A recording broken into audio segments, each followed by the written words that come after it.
Marco, i sondaggi ti danno in testa in questo momento, come stai vivendo queste ore?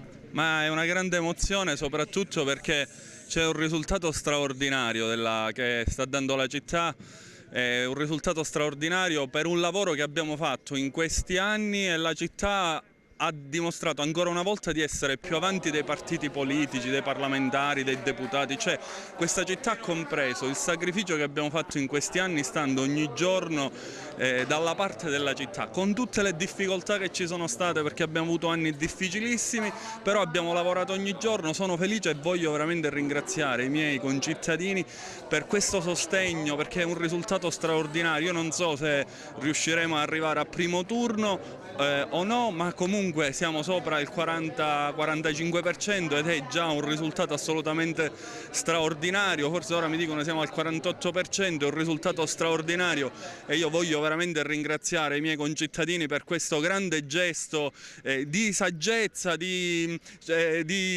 intelligenza politica, perché è una città che ha compreso quello che abbiamo fatto in questi anni: da un lato il risanamento finanziario, dall'altro lato la programmazione, la crescita. Ed ecco, noi continueremo a lavorare per questa città, perché finalmente i finanziamenti che siamo riusciti a portare ora diventino concretezza, diventino cantieri aperti, diventino lavoro, diventino nuova economia per la nostra terra.